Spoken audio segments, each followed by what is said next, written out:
So now, without further ado, it is my pleasure to introduce today's first speaker, Manuel Garcia, Global Lead of Ipsos Neuroscience.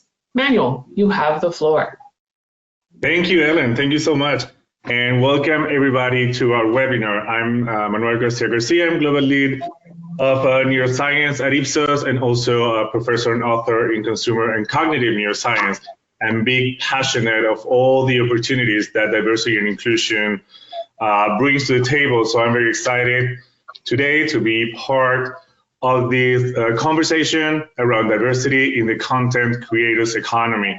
And for that, I'm in very good company today with my colleagues and friends, April Jeffrey and Janet Buzek. And I'm going to let them say a few words about themselves before we move forward with this conversation and this data.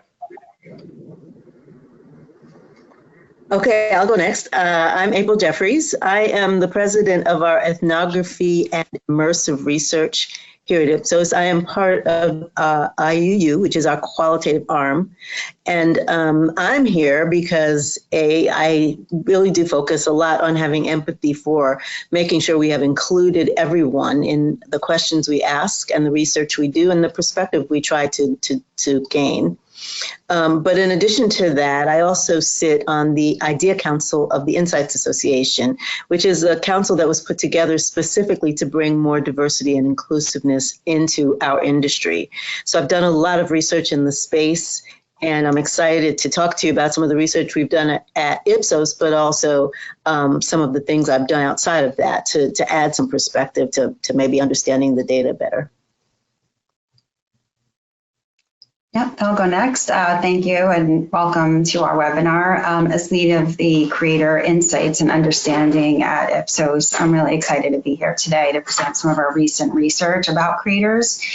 I've been supporting creator research for some of the world's largest platforms over the past nearly decade, looking and helping them deepen their relationships with their creators, acquire new creators to their platforms, and I'm really happy to be here today to talk about this increasingly relevant and important topic related to creators and influencers.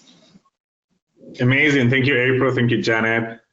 So these are the topics we're going to be covering today. This is our agenda, and we'll be providing some data, some research that we have conducted at Ipsos, and also sharing some reflections to continue the conversation with you during our Q&A, and obviously way far beyond that. So we will start discussing who are these content creators and why are they doing what they are doing, and then what's the influence of these content creators on their audience, on their behavior, on their purchasing behavior, shopping, buying, and also what's their experience in those different platforms, and how are those experiences different according to their demographic, not only race and ethnicity, but also generation, age, gender.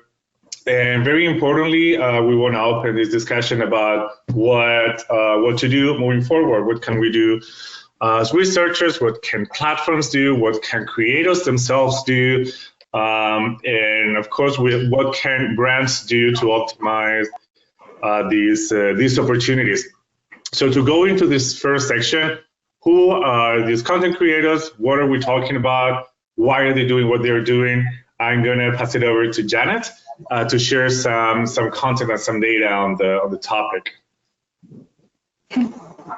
Thanks, Manuel. I think go to the next slide. So yeah, just to start with some context for background, we wanted to share some secondary research here. Like, we certainly live in a world now that's filled with uncertainty, but one thing I know for sure is that the creator economy is real and it's growing and it's here to stay. But in addition, diversity, equity, and inclusion are becoming more important across the U.S. The U.S. Census tells us that Hispanic and Black American populations have been continuing to grow as the white population is declining. And we also know that cross-cultural and multicultural and multi-race identities are becoming more recognized and appreciated in our society. Users of social and video sharing platforms in turn are celebrating and embracing these differences. But the contrast is that we're still learning about the profile of content creators. On the right-hand side, you see a slide, a chart that shows that one study that we found, an online content creator profile, it's not well represented for race and ethnicity in comparison to the census, where 62% of content creator jobs are white creators, whereas in the U.S. population it's only 8%. For Hispanic it's 13% versus 19% according to current U.S. Census data, and for Black it's 7% only of creators versus 7%. So that's a big disparity there.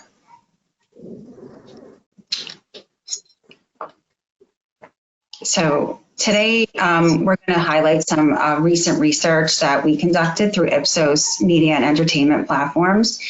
The definition of creators really can vary from source to source, as many of you on this webinar probably are already aware. In our study, we identified creators very broadly within the GenPop and defined them as posting content online for public viewing or consumption for any of the following reasons you see here on the slide. So these creators needed to be someone who wanted to educate, to share, to entertain, to grow their business or audience, or make it a career choice. So they weren't just wanted to be popular or go viral.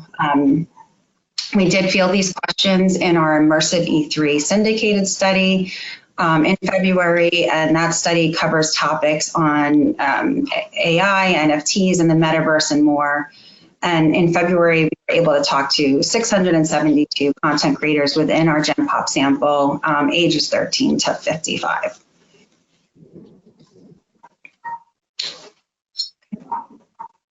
So the content creators we spoke to are motivated to do so mainly to entertain people or share topics they're passionate about. But the difference here, and what we're really focusing our conversation today on, is how creators of different race and ethnicity in particular differ from other creators or white creators. So for Black creators, it's more about earning potential, we found, in terms of what's motivating them to be a content creator, followed by audience growth along with that Hispanic creators. Just want to note we didn't have large enough base sizes for Asian in case anybody's noting that, but as we continue to field more studies, we'll be able to look into other populations. Very interesting. I would like to open a discussion now. Especially, I'd like to go back to when we were talking about that mismatch in representation. I think we said that while Hispanic will represent close to 19% of the United States, on content creators around 10, and while Black Americans are over 12% of the census, content creators represent around 7%. So there's a huge mismatch there. What do you guys think that this means for the user, for the audience ability to connect with creators like themselves? So first, let me just say, it's disappointing, right? The internet was started, it was supposed to be this democratized space now where everyone can sort of partake, particularly when it comes to creatives and, posting your creative work. I would have expected, or I guess maybe I'm naive, but I guess one might have expected that you'd be matching up a little better with the reality of what the world, not the US, looks like versus what it used to look like. It doesn't seem like the internet has quite caught up with that yet. So we've got some more work to do. I mean, honestly, the best thing to do would to be able to represent people fairly in all of these spaces when it comes to ethnicity. The other thing I would add is ethnicity may not be the best thing to just look at right now. This idea of intersectionality is important, right? So I can be a Black creator, but I'm also a female creator, and I'm also of a certain generation. So, those things will make a difference in terms of why you're there, what your audience looks like, and take advantage of the space in the way that it can. Yeah, I think this intersectionality can, make, these creators can face additional challenges when they're trying to build and create their audiences and brands. Because somebody that's a Black woman might, face challenges due to her race and her ethnicity. So it might make her harder to gain visibility and recognition in this predominantly white male industry. The other chart I thought was interesting was the one you showed, Janet, that said, I think it said Black creators were higher in terms of wanting to make money and build their audience. And that one doesn't surprise me, right? I mean, I think, that racial wealth gap is real. It is still there. And I think Black creators are trying to find ways to make money in this space that they've kind of been behind in some of the other spaces that we tend to make money here in the US. So it doesn't surprise me. I really would like to see that pan out. I know qualitatively in talking to some creators, I talked to one person who said, I often get opportunities for exposure, but exposure doesn't pay the rent. Right. So how do we make sure that they're getting paid for what it is they're doing and that they're being recognized in the space fairly? Yeah, I saw a study recently sponsored by 76, which is a influencer marketing agency. It's based in the UK, but they noted a 20% pay gap between creators, white creators and creators of color. So. And in this, Charlotte Williams, who's the founder of 76, said that this might be attributed to lower follower count, but that in and of itself is also, race and ethnicity are playing a role in that. Correct. And all these conversations around proper representation and the motivations of the different groups are also very critical because the impact of creators goes beyond entertainment. They have strong impact on the behavior of the audience. We used to call them influencers, and exactly because of that, because they can influence. So I would like to move on to the influence of creators on the audience's behavior, on their shopper behavior, and what this represents also for brands as an opportunity.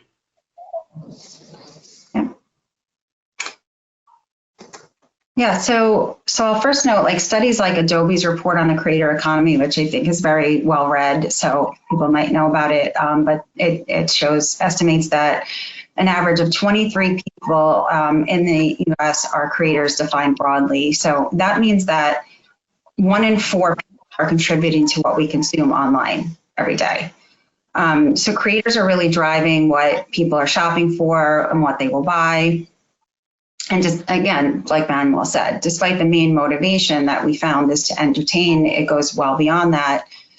Here's a slide about from the same study, but from the consumer viewpoint. And half of the consumers we talked to, again, age 13 to 55, said that they searched for a product or service online after seeing it from a creator or influencer in the past month.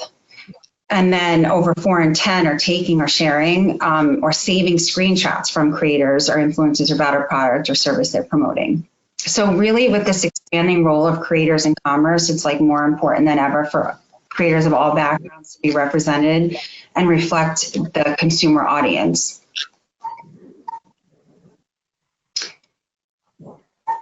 Yep, next slide. So in fact, creators have a particularly more influence, we found, on Black, Hispanic, and Gen Z, according to our research. So in contrast, half of the Gen Z we talked to are searching for a product or service after seeing it from a creator or influencer in the past week, as compared to the overall Gen Pop, which is doing that in the past month. This group is also significantly more likely to be participating in live stream shopping events. So I think that's going to be up and coming, if hitting here already. We also know that Gen Z are our most racially diverse group, touching the creator economy. So this has been surprising that we also see more impact. And this is this intersectionality thing as well, right? There's more impact impact among Black and Hispanic consumers. They're impacted more by creators. So for them, we found there's a significant difference in how likely they are to shop directly from a creator. And they're also 2 times more likely to take daily screenshots about products or services they see online than white consumers. That is very interesting, and something that that always shocks me when I see like these mismatches in representation. It relates to this idea of like it actually influences behavior because of like the big missed opportunity that it is. Because we know that even at a neural level, at a level of the brain, we find stronger emotional engagement with representation that we can relate to with our in-group. That doesn't need to be phenotypical. It can be any other kind of in-group, but that impacts an area of the brain that's called the reward system that actually models our behavior. So there's a big opportunity in amplifying representation to be able to influence or to be able to engage better all the diverse audiences that are out there and that a brand actually want to target, want to reach. So I would also wanted to get your guys' reflections on the impact that content creators can have on customer behaviors at a purchasing level. Also, if you want to go into like other social levels, and also which are the consequences for brands themselves or for society of this lack of representation or this mismatch of representation, taking into account the reach and the influence that content creators have and might have even at a larger extent. Yeah, so you said this, Manuel, but look, I go to people I trust, right? And they are the ones who will influence me in terms of what I buy and what I believe in terms of advertising and claims and so forth. And who I trust may very well be defined by a cohort, right? Defined by other people my age, defined by people my race, other women. So to the extent that you can get that expertise and actually using it, it makes sense. I think the other super interesting thing, though, that we cannot forget that Janet said is this idea of, the Gen Zers and the alphas coming after them are the most diverse groups of people we have ever had to deal with. So it's not an easy cut at the data to just go to one group or another. And they're not having it. I'll be honest with you. I've seen it enough in much of the research. They're not having, us not talking to everyone or definitely leaving people out. Any of this exclusive behavior of brands it's not going to work. And I will add, it will start to work against you if that's sort of the path you choose to take. So it's important to keep that in mind. And this idea of inclusivity, I think, is something that should always be top of mind when you're even doing research and asking the questions.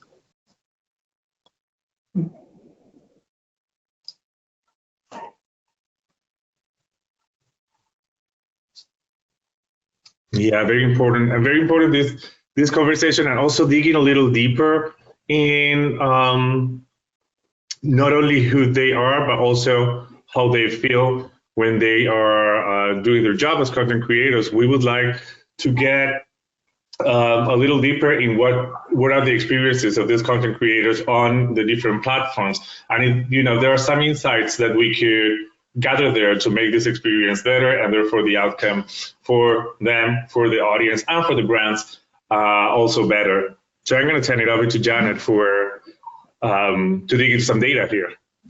Yeah, thanks, Manuel.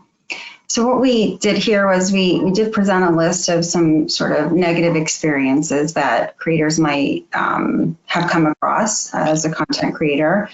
And our data shows that Hispanic and Black creators do report a higher propensity of negative experiences than white creators in various ways. Hispanic creators in particular are 1.7 times more likely than white creators to have experienced bullying or harassment on a platform. This is not platform specific, due to their identity. while Black creators are 2.1 times more likely to have experienced removal of their content because of it was considered in violation of their copyright laws.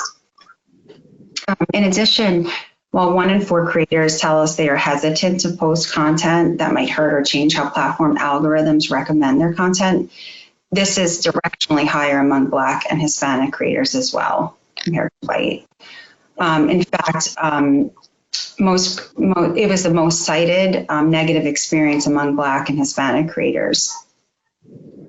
So in these ways, if people are not posting things because they're hesitating and they're worried about how it might be construed or how an algorithm might recommend it, we're really missing things we need to hear as a society.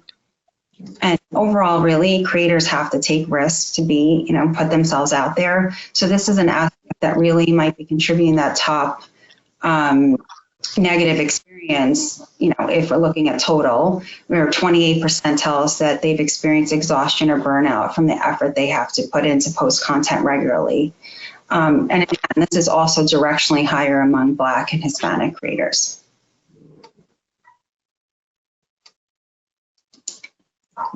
Okay, so again, just taking it back to Gen Z, again, the most racially diverse group, they're also citing more negative experiences than other age cohorts.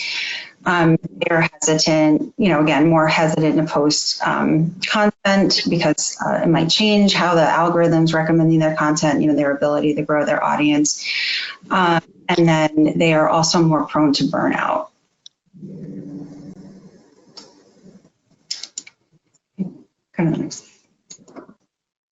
So this is very interesting because we're seeing that some demographic groups are underrepresented in the pool of content creators, but even if they were not, we're seeing differences in their experience, which might impact the outcome. And that makes me think of like the concepts of equality versus equity. So I would like to hear from you guys what it means, what equality means differently from equity, why it is important, why it is good for all, it is good for everyone to reach equity, and how that applies at different levels within this conversation that we're having today. Yeah, so in this case, and generally speaking, equality is equity, just so that we're on the same page in terms of those definitions. Equality means everybody gets the same thing. Equity means people get in accordance to their needs, right? And sometimes those needs are based on the past and what has happened in the past, right? So equity might mean someone may need more just because in the past they've been below, right? So there's a balance in doing both those things. What I find interesting about the data is that it is all about the lived experience in this space, right? And so the one chart that you showed, Janet, that was super interesting to me was the one that said Black creators were more apt to have their content removed because of copyright laws. So let's use equity as an example in that case, right? I think there's two things that are happening. One, historically, Black creators know that their music has been used by other people, and other people have made money off of it, even though they created it. That is a historical fact. That is what has happened in the music industry a lot. And so there's a lot of protection around my stuff, my creative stuff, right? So there's that happening. The other thing that's happening, and this is more qualitative, but I do deal with a lot of musicians in particular, there is an idea that music in this culture represents a lot. So there's just a propensity to add music to what you're posting, to put music on to what it is you're trying to say because it captures it just so well, right? But there's not as much understanding as to those specific legal steps that need to happen, particularly if you're asking to make money on the platform to do this. So with people I've talked to, qualitatively, if I haven't asked for money, sometimes my content gets pulled, but I can get it put back on because I can say, I know it's not mine. I'm putting it on for entertainment value and so forth. If I'm asking for money on that, then it changes the game. And it's interesting because, there's a court case going on right now with, Marvin Gaye's music and someone, how many bars can you use before it becomes something you've taken? It's a very complicated issue. But again, in this space where we're trying to create an economy, it's important that we work through those things and we understand sort of where the tensions lie. Yeah, I think just, building upon that, I think just equity is just about growing and expanding the opportunities. So when we don't do that, then we might be missing things. And the whole point about, to get to the other, elevating the voices of diverse with lived experiences, the impact on the creativity and innovation. This is relevant, or, I was listening to a podcast and Lydia Keating, she's white, but still a fitness and lifestyle content creator, kind of said this notion of like, it's almost like everyone, you're getting a performance review from your boss every day as a creator, but you have 1.7 million strangers like doing a performance review. So I just kind of pointing this out because I thought about the burnout fact and people kind of like creators kind of waiting or hesitating to post because they're worried about that. I mean, that must be daunting, right? And then she went on to say like the paradox of it all is that if a video does well and you get like 100,000 views, you're going to be more likely to have like hate comments and onslaught of comments because we just have more comments, and those are always the ones that stand out. And in her case, the comments are about her appearance or her body. And, we did ask some, cut data like that. But when we talk about diversity, it's not only race and ethnicity, it's age, it's body type, it's all that. So we want to kind of like bring that out just somewhat in this conversation, although we don't really have data for it today. But it's just also something to think about in terms of like just representing diverse audiences and this impact that's happening on our innovation. If we're, we're stifling innovation if we're not like making it a safe space for creators to, share what they want to share. Yeah, and let's talk about innovation for a minute, Janet, because if you think about it, particularly in this creator space, right, where you're going to find the most innovative, the most creative things are on the margins, are in those spaces that are not part of the average. That's sort of the definition of being innovative, right? So to the extent that those people are not being seen, being heard, being recognized, or afraid to post, we're missing stuff. We're missing stuff as brands. We're missing stuff as just partakers in this economy. Yeah, I would like to highlight that. I think it's super important to take into account, and when you think about it, it's common sense that creativity in the more artsy fields and innovation is more likely to come from diversity. Like if you have in a room a bunch of people with different lived experiences, they're going to bring a lot of like different experience, different baggage, different knowledge, different skills that will prompt creativity, that will prompt innovation.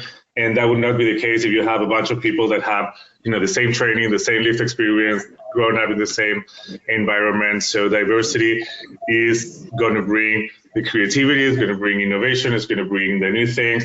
And therefore the goal of, all of us, and particularly the platform, should be to elevate the voices of those with more diverse lived experiences. So you can generate more creativity within your platform. So I think that's something very important. And with that in mind, and taking into account different things that we have talked about, such as misrepresentation, different experiences of content creators, and the need to elevate the voices of those with diverse lived experiences on the platforms, I would like to talk about moving forward. What can platforms do? What can creators do? What can brands do to optimize on this opportunity, or those like little gaps that we're seeing in the conversation today that the data is telling us? and that we can capitalize to make, to optimize our opportunity of the opportunities for a brand, and also to improve society, because why not? So I'm turning it over again to Janet to dig into some more data to move forward to this discussion about moving forward. Yep, thank you, Manuel. So this is not our research, but we came across a study for brands, really, showing a percent of brand partnerships that Black creators have received over time, and clearly you can see the disparity in the representation of the Black population versus the U.S.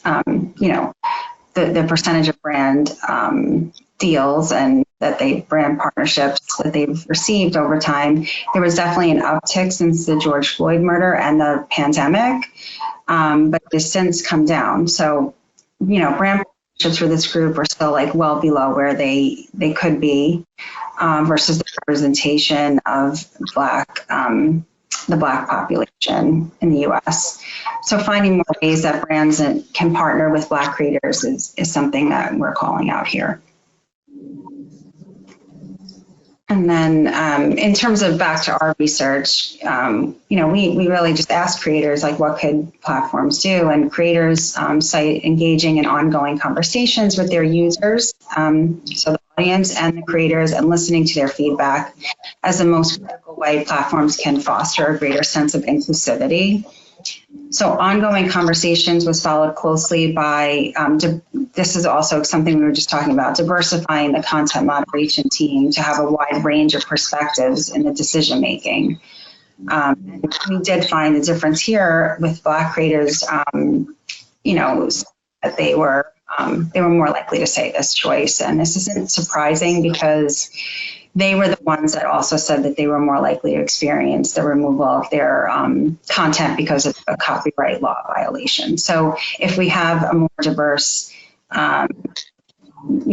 employee base at the platforms, kind of like looking at these, the content and moderating content, then we will have different perspectives just naturally that can play into what, kind of what gets flagged and what doesn't. So yeah. I think that concludes this part. Lovely. So with that, I would like to open a discussion on, what we were saying. What can platforms do then on diversity and inclusion, and definitely considering equity? What can creators themselves do to, improve diversity, improve their experience as well? And what's the role of brands in all of this? And one thing that I heard recently that creators are doing is, again, this was a story I heard from a creator who got the same Black creator, got the same brand deal as a white creator, and they ended up like sharing, I think, like how much they were getting paid, and the white creator was offered money up front, while the Black creator was offered like the potential to earn a commission. So it's a case where the creators are talking to each other, which I think is great, and that can happen. But then, sometimes they have brand, there's contracts you can't disclose, so that might always be the case. So I think it's also on brands to, another person I was reading from, Latoya Shambo of Black Girl Digital, was talking about this topic, and she was saying that when the creators, can't talk to each other about these things, or the agencies know how much they have for influencer marketing spending. So it's on them to be, have integrity and like share those budgets in an equitable way with diverse creators. Yeah, I would say a couple things. So when we talk about the role of brands, I thought the charts you showed that had the earning potential of Black creators going up after 2020, like during early 2021, and then coming back down. Brands need to be careful. We can't just respond to an incident or a time period, right? And say that we are being more diverse or more inclusive. Let's be consistent with our efforts here. To me, to see it coming back down after that period of time when everyone was marching in the streets, you get it. But the thought would be, new platform, right, for us to keep growing from. And instead, it seems to be going back to some kind of status quo. So I would really encourage brands to think about their mission and their purpose in all of this and how it works, and also to recognize the business building opportunity. So as long as this is just a nice do, I don't have a lot of confidence that it will be something that we keep growing and building towards. But recognize, as we were saying earlier, that the innovation that comes from really inclusive behavior in this space in particular is really where money can be made, dollars need to be spent, and influence can be had. So I think it's important to remember that as a brand. The thing about the creators and talking to each other, I find interesting because I do think it's cultural sometimes to not want to talk about how much you got offered or how much you made, and in this case, we need to be smart. Creators need to be smart and try to understand where things are happening and who it's happening for. And if it's not happening for you, to get the right kind of people to help you question that. It's worth it to have someone who knows a lot about the industry who can help you navigate that, because there's no reason for you to not be getting paid the same amount as someone else, but you don't know it because you can't talk about it, right? So let's be smart about how we get people to ask questions and help us navigate the space. Excellent. I would like to move on because I want to have a couple of questions for a couple of minutes for Q&A. But before we close and move to Q&A, a couple of key takeaways, a couple of bullet points for everyone in the audience to walk away with. And first is that content creators are not as diverse as their audience, which is a problem and therefore also an opportunity, because with the buying power of diverse audiences, because we are 40% of the United States, and the rise of influencer marketing or content creators marketing, brands and platforms cannot ignore this disparity, and moreover, they should take advantage of this opportunity. Then very importantly, that platforms should promote more inclusivity and foster a more positive experience for these diverse groups by, one, listening to their feedback, but two, and very important, diversifying their content moderation teams so we can elevate those voices in the margins, and as we discussed, with that prompt creativity and innovation. And also very critical, brands can look for more partnership with diverse groups so they can connect better with their consumers in a more relatable way. So with that, we have about 5 minutes for Q&A. So I'm gonna move on to that and see what are the questions that we have for the audience. So one that we have right here is, how do algorithms promote or decrease access to diverse creators? Ooh, that's a good one. So it's all about the algorithm, right? We've all heard that. So if you don't have diverse people creating the code and looking at how that code has impacted different groups of people, you're going to miss something.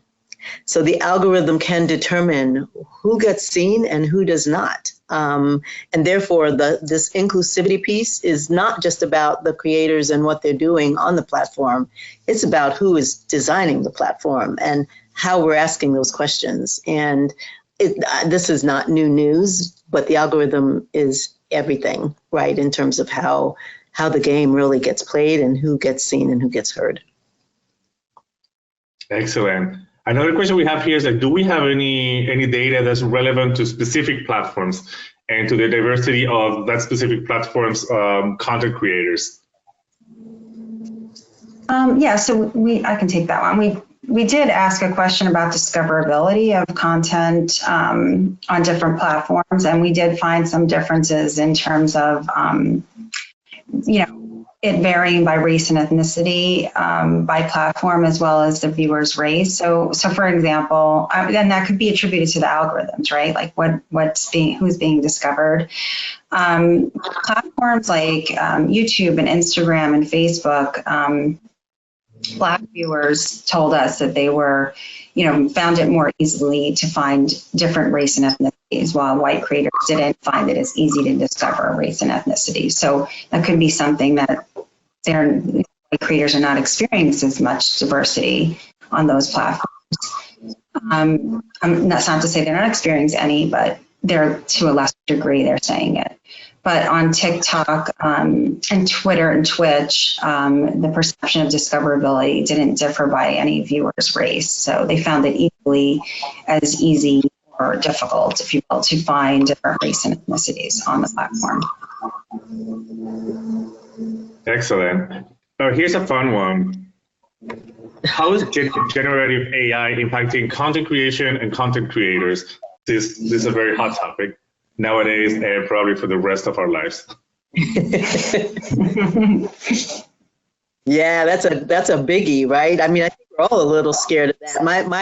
My reaction initially was, this is so cool. This is so scary, right? So it is a double-edged sword. I would say, it's when we have to see how it plays out. There is a lot of work being done to show this could actually be dangerous, right? You could actually use my voice to say something that I haven't said, right? And so we have to be super careful about that. And I think policy needs to be addressing it very quickly, because it's something that can make an impact, a huge impact, both positive and negative, really fast before we've had a chance to even wrap our heads around it.